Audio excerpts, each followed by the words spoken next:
Hey everyone, and welcome to This Explainer. I am absolutely thrilled to have you here today. All right, we are taking something you probably think you know inside and out, and we're going to completely flip it on its head. We're talking about the past simple tense. But we aren't just looking at how to say what you ate for breakfast yesterday. Instead, we're using what I like to call the iceberg method. You see, what you learned in your early English classes, that's really just the tip of the iceberg poking out above the water. Beneath the surface, the past simple isn't just some boring tool for stating what happened in the past. It's actually a highly dynamic mechanism for expressing nuance, imagination, and absolute precision. So get ready to seriously upgrade your language skills. Okay, let's dive into this roadmap for today. First, we'll uncover the hidden past simple, then explore past habits in nostalgia, imagine the impossible, take a look at the were exception, and finally battle it out with the present perfect. Think of this as a major upgrade to your grammar toolkit, carefully laid out so you can master these advanced concepts right away. Let's kick things off with Section 1, the hidden past simple.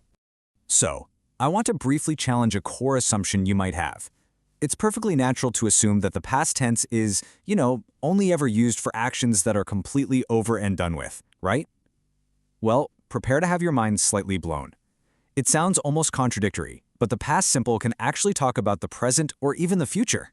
I know, it's a wildly surprising linguistic reality. We're going to unpack exactly how and why we do this when we get to advanced conditionals later on, but just keep this in the back of your mind for now. The past simple is basically a time traveler. Moving right along to Section 2, Past Habits and Nostalgia.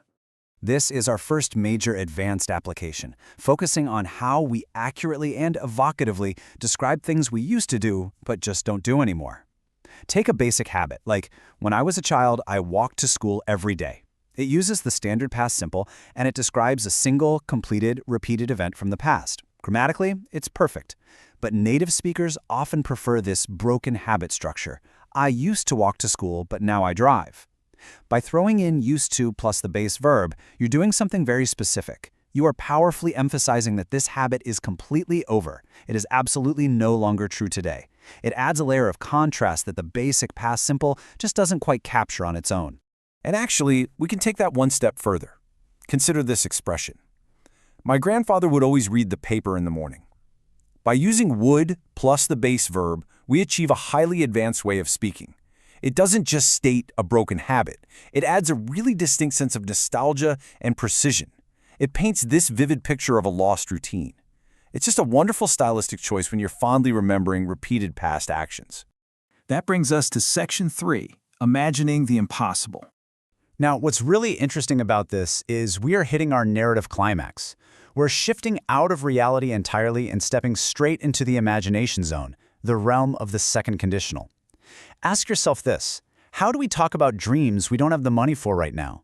If you're sitting there without a dime in your pocket, but you want to actively describe a wildly unreal hypothetical situation in the present or the future, what grammar do you reach for?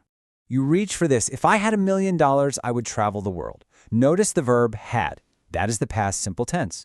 But here is the absolutely crucial takeaway. The speaker does not have the money right now. This isn't about yesterday. It is pure imagination happening in the present moment. We are literally hijacking a past tense verb to signal to the listener, hey, this is a dream. This isn't real. Go ahead and lock this second conditional formula into your memory. Take a mental screenshot.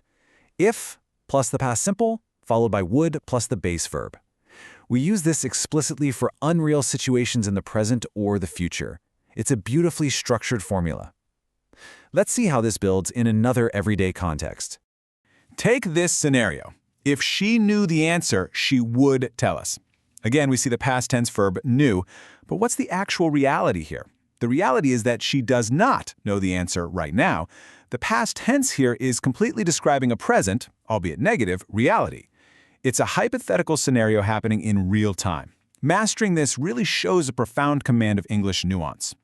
Now let's navigate over to Section 4, the were exception. Because, well, grammar rules love to have exceptions, and this one is a fascinating linguistic quirk that advanced speakers use all the time, particularly in formal sentences or when giving advice. I bet you've heard this 1,000 times. If I were you, I would apologize. I want to address you directly for a second. Think about the normal conjugation of the verb to be. It's I was, right? Like, I was at the store.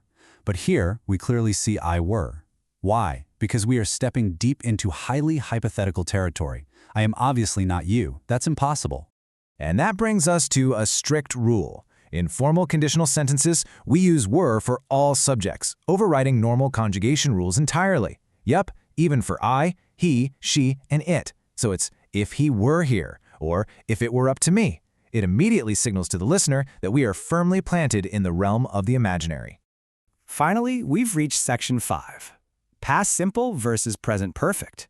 And this brilliantly illustrates what I like to call the ultimate timeline showdown. It is without a doubt one of the most common stumbling blocks for advanced learners, but a quick look at how the timelines work clears it up completely. I saw that movie yesterday. We use the past simple here because the exact specific time is explicitly mentioned, yesterday. Now contrast that with I have seen that movie. This is the present perfect. We use this because the time is completely unspecific. It doesn't matter when I saw it. What matters is the life experience I hold right now. Specific time equals past simple. Unspecific time equals present perfect. Let's look at another critical trigger, finished action. Shakespeare wrote many plays. We use the past simple, wrote, because Shakespeare is no longer living. His life and his playwriting timeline is a permanently finished event. The action is entirely closed off in the past. But contrast that with this scenario. Stephen King has written many books. Here we use the present perfect, has written. Why? Because Stephen King is alive. His career timeline is still open. There is an ongoing potential for him to write more books today, tomorrow, or next year. The action is not permanently closed. So, the crucial point really comes down to these triggers. For the past simple, you need a specific time or a permanently finished action. For the present perfect, you're dealing with an unspecific time or a situation with ongoing potential. Keeping this framework in mind is a real game changer. It'll instantly elevate the accuracy of your speaking and writing, allowing you to choose the exact right tool for the exact right timeline. As we wrap up this explainer, I want to leave you with a bit of a provocative thought.